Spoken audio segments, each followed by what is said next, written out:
Hoje, domingo, dia 9 de março, estamos aqui para trazer mais uma meditação da Palavra de Deus com o canal A Palavra à Luz da Verdade.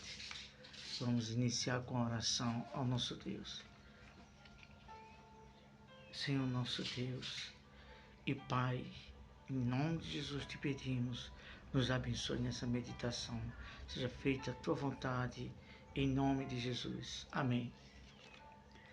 Estamos aqui com o tema deste dia, a conscientização da sua verdadeira entrega a Deus ou não. A conscientização da sua verdadeira entrega ou não a Deus. Nós fizemos uma pontuação logo de início, falando sobre uma mulher que se lançou-se de corpo, alma e espírito. Isso está escrito no Evangelho do Senhor Jesus, em Lucas, capítulo 7, versículo 44 e versículo 48. Depois você confira em sua Bíblia.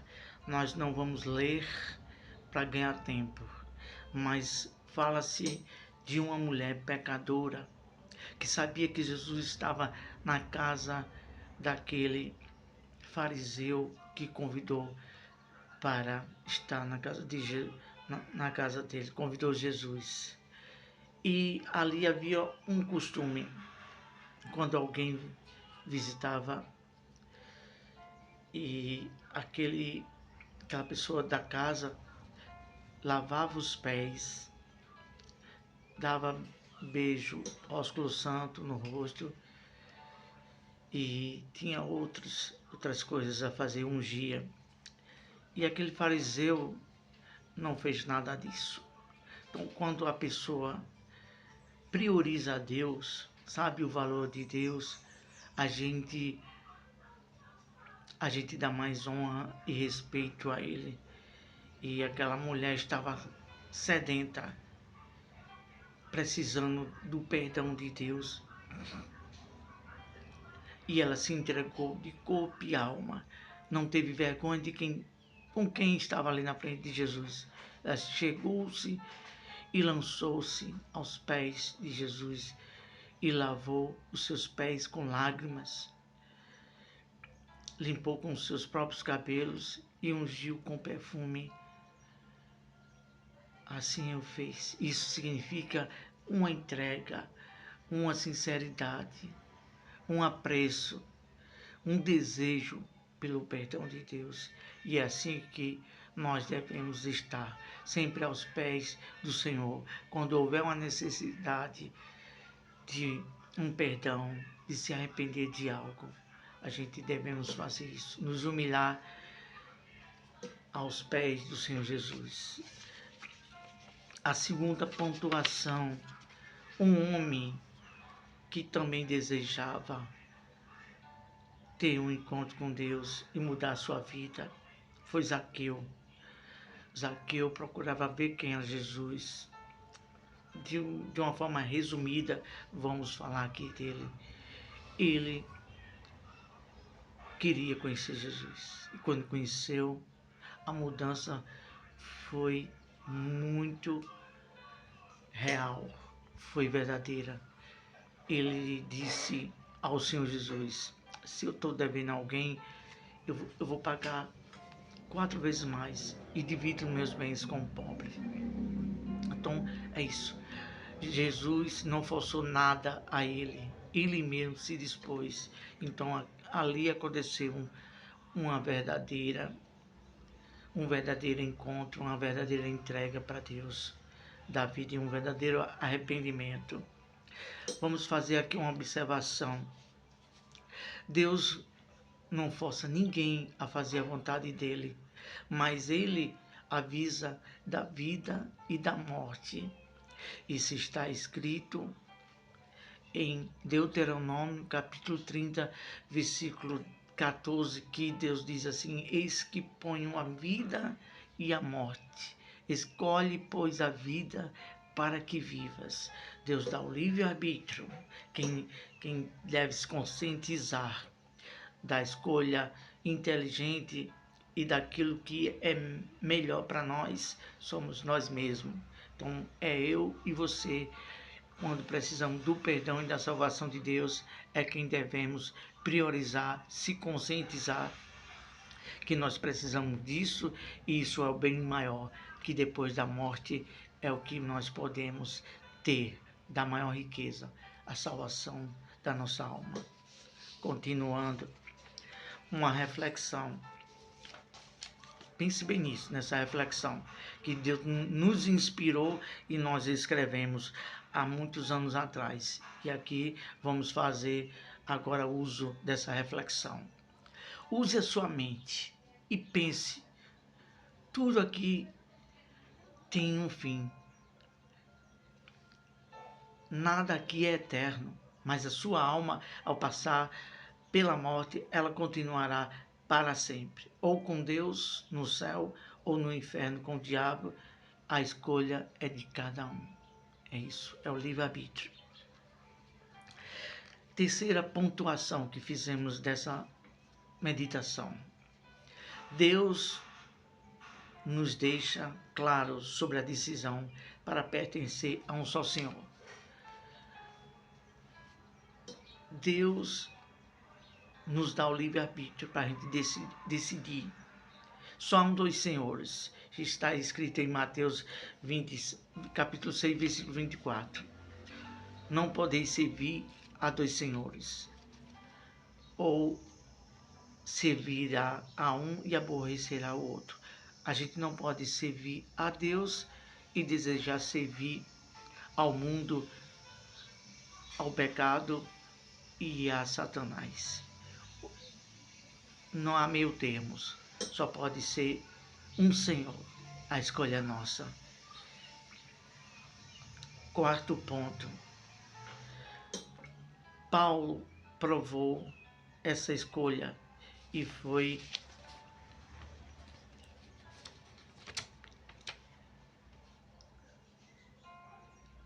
consciente o quanto é perigoso viver sem o poderio do Espírito Santo. Quando a gente conhece a Deus, quando a gente entende que há um poder também maligno das trevas que também poderá agir nas nossas vidas. Então, quando a gente se conscientiza que a gente está na mão de Deus, a nossa vida pertencer ao senhorio de Cristo, a gente fica seguro, porque existe o poderio do inferno, das trevas, que também poderá nos levar para uma eternidade sem Deus. Paulo diz que a inclinação, quando nós nos inclinamos para a carne, estamos inclinando para a morte. Paulo falou disso bem claro em Romanos capítulo 8, versículo 6, que diz o seguinte: porque a inclinação da carne é morte, mas a inclinação do Espírito é vida e paz. Então nós quem devemos nos conscientizar de que precisamos viver uma verdadeira entrega para Deus de nossas vidas. O quarto ponto, o apóstolo Paulo fala exatamente sobre isso, essa entrega total. Diz o seguinte aqui: mas também Paulo conheceu um proceder glorioso. Qual foi esse proceder glorioso? Foi uma entrega total. Não é fácil você negar sua própria carne, negar sua própria natureza, o nosso eu, os desejos da velha natureza. Não é fácil a gente negar a nós mesmos as vontades que vem para a gente fazer. É nessa hora que é uma conscientização para uma entrega verdadeira. Então, quando a gente prioriza a alma, a gente atenta para o que é mais inteligente, a verdadeira entrega. Foi isso que Paulo fez.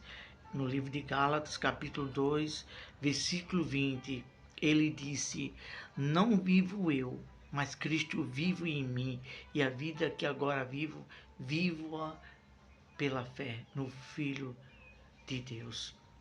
Então, o que Paulo quer dizer com isso? Ele fez uma entrega total.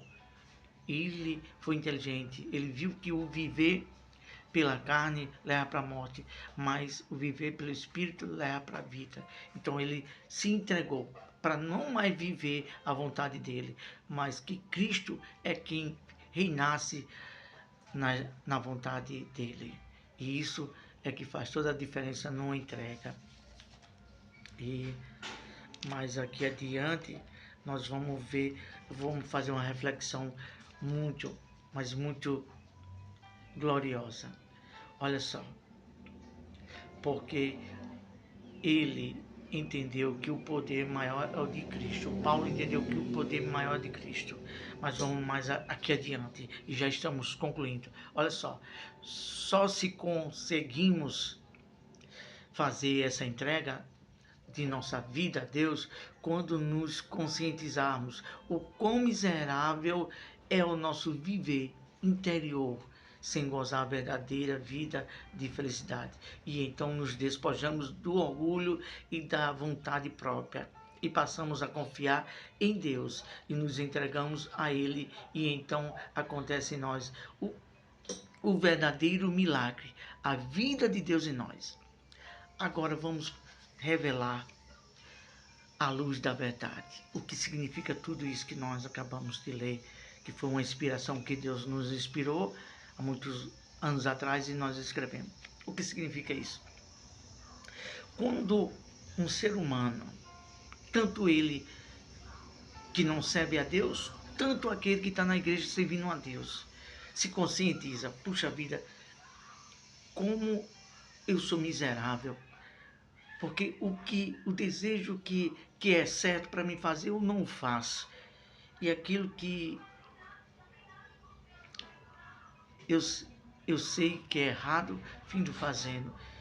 E quando você vê, raciocina que dentro de você há uma vida miserável da natureza humana, carnal, querendo levar você sempre para distante de Deus. Quando você se conscientiza: puxa vida, eu tenho que fazer algo.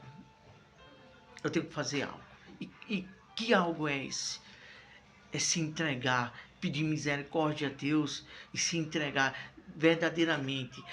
Aí eu quero falar de uma forma bem plausível, bem sincera, bem honesta, bem verdadeira e de uma forma meio que dura. Uma verdade nua e crua. Vamos citar um exemplo de uma pessoa que entra numa igreja. Aí até então foi o primeiro passo. Mas preste bem atenção. O maior milagre que o apóstolo Paulo vivenciou e que nós devemos vivenciar não é só conhecer a palavra e estar dentro da igreja. O maior milagre, escreva isso, o maior milagre numa criatura que esteja servindo a Deus ou não, principalmente para quem está servindo a Deus, é ter o verdadeiro encontro com Deus e nascer de Deus, nascer do Espírito. Nascer do Espírito. Não é fácil lutar contra a nosso próprio interior, contra a própria natureza humana, carnal. Não é fácil. Quem disser que é fácil, ainda precisa entender algumas coisas da intimidade, da experiência com Deus e com a vida espiritual. Paulo disse mais lá na frente: miserável homem que sou, quem me livrará do poder dessa morte? Aí ele diz: graças a Deus que nos dá a vitória por Cristo Jesus. Então a gente só consegue vencer a nossa própria vontade, quando a gente nasce do Espírito, nasce de novo, começa a se regrar, se conscientizar, meu Deus, eu ainda não tive um verdadeiro encontro, eu preciso, eu ainda não consegui vencer nessa área, eu preciso, me ajuda, me faz verdadeiramente ter um verdadeiro encontro, nascer verdadeiramente da alma e do Espírito. É isso que é o maior milagre. Está escrito no livro do Evangelho de João, capítulo 3, versículo 7, que diz o seguinte: aquele que é nascido da carne é carne, o que é nascido do Espírito é Espírito. O vento sopra e ouve a sua voz, mas não sabe de onde vem nem para onde vai. Assim é todo aquele que é nascido do Espírito. É isso que faz toda a diferença para a gente conseguir servir a Deus. E vamos concluir com a seguinte palavra: seja inteligente. Tanto você como eu. Tem que começar comigo. Eu quem tenho que ser um exemplo. Seja eu inteligente, seja você também inteligente. Reflitamos.